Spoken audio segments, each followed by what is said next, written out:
प्रिय विद्यार्थियों, मैं डॉक्टर एच.एन. कोहली आज आपको मानव एवं आर्थिक भूगोल के अंतर्गत मानव भूगोल के उपागम के बारे में बताऊंगा। मानव भूगोल के उपागम या अध्ययन की विधियां।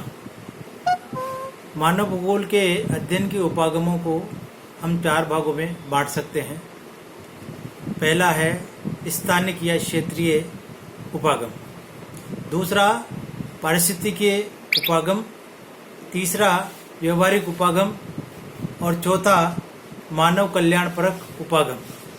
तो आइए हम विस्तार से चर्चा करते हैं मानव भूगोल के अध्ययन के विधियों के बारे में या उपागमों के बारे में। सबसे पहले हम लेते हैं नंबर 1, स्थानिक या क्षेत्रीय उपागम। देखिए, स्थानीय क्षेत्रीय उपागम के अंतर्गत किसी भी प्रकार की जो मानवीय गतिविधियां हैं उसके वितरण के बारे में, स्थानिक वितरण के बारे में अध्ययन किया जाता है। तो स्थानिक विश्लेषण के अंतर्गत किसी तथ्य अथवा किन्हीं श्रृंखलाबद्ध तथ्यों की स्थिति संबंधी विशेषताओं का अध्ययन किया जाता है। जनसंख्या, मानव अधिवास, उद्योग, परिवहन, मानवीय क्रियाकलाप आदि के भौगोलिक वितरण प्रतिरूप की कारण सहित व्याख्या स्थानिक विश्लेषण के अंतर्गत आती है।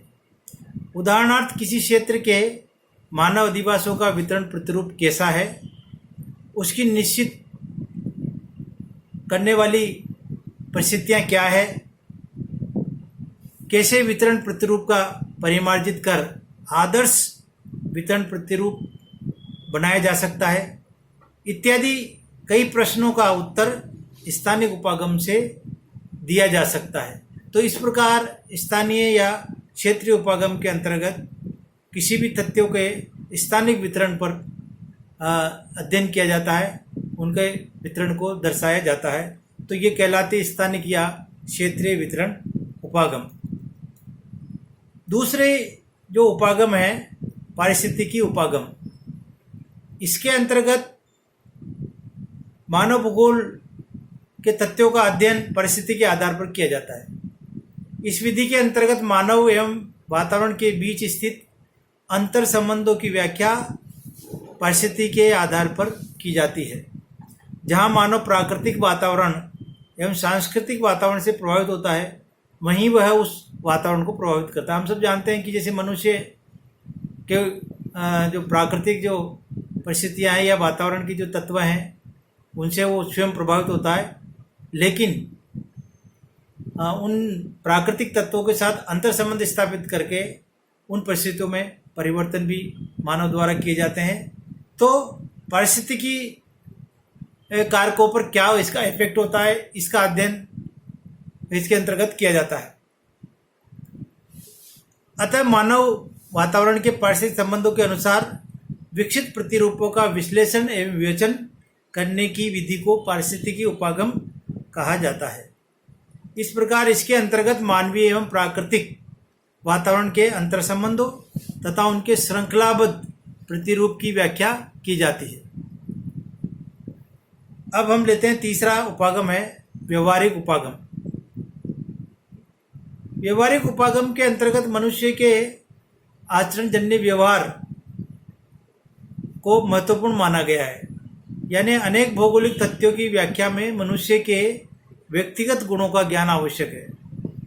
देखिए, जैसे मान लीजिए कहीं पर अगर मान लीजिए उपजाऊ मैदान हमें मिल जाए, लेकिन अगर मनुष्य उसका उपयोग न करे या अपनी श्रमशीलता के आधार पर या श्रम के आधार पर कोई कार्य न करे, तो उपजाऊ मैदान अपने आप में कोई मायने नहीं रखता। तो इसलिए मनुष्य का व्यवहार महत्वपूर्ण है।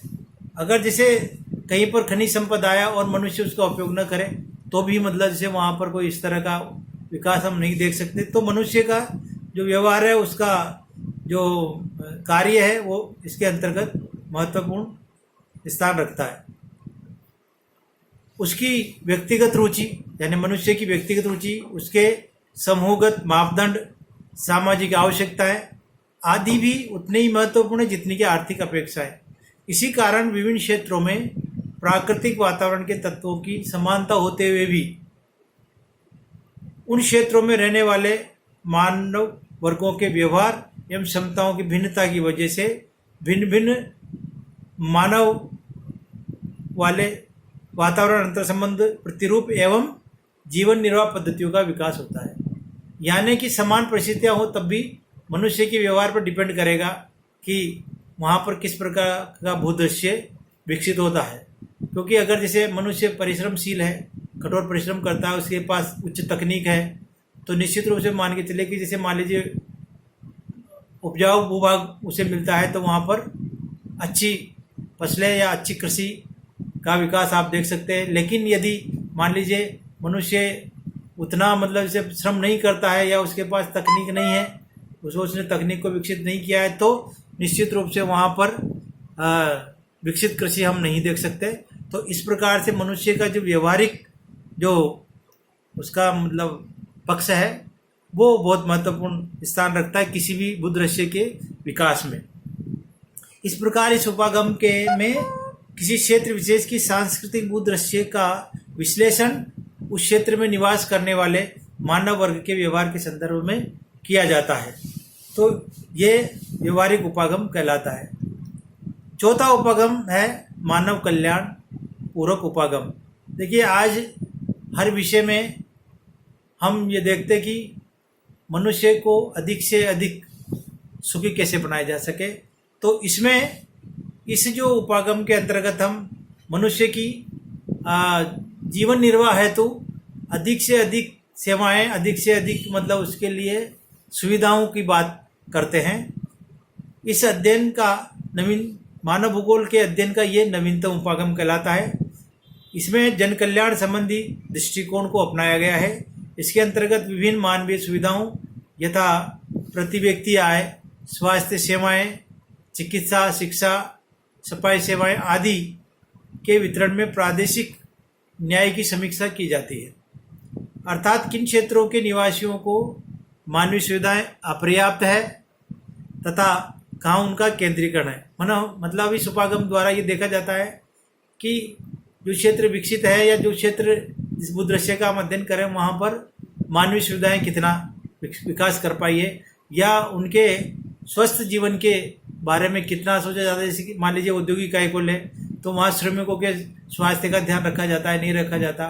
या जैसे कोई मतलब जैसे कोई इस तरह का उद्यम है तो वहाँ पर उनके बच्चों के लिए शिक्षा की समुचित व्यवस्था है कि नहीं, चिकित्सा की समुचित व्यवस्था है कि नहीं, साफ सफाई की उचित व्यवस्था है कि नहीं, ये सब का ध्यान भी रखा जाता। तो इन सब तथ्यों को लेकर इस उपागम में अध्ययन किया जाता है। ये उपागम इन लाभों के मानव वर्ग के सभी समुदाय के बीच न्यायपूर्ण वितरण पर बल देती है ताकि समाज में किसी वर्ग पर साधनों एवं सुविधाओं का केंद्रीकरण तथा कुछ पर अभाव न हो और सभी को वातावरण के उपयोग से एक समान लाभों की प्राप्ति हो, एक समान अवसर प्राप्त हो, जिससे उनकी भोजन, वस्त्र, आवास संबंधी मूलभूत आवश्यकताओं की सदैव पूर्ति होती रहे।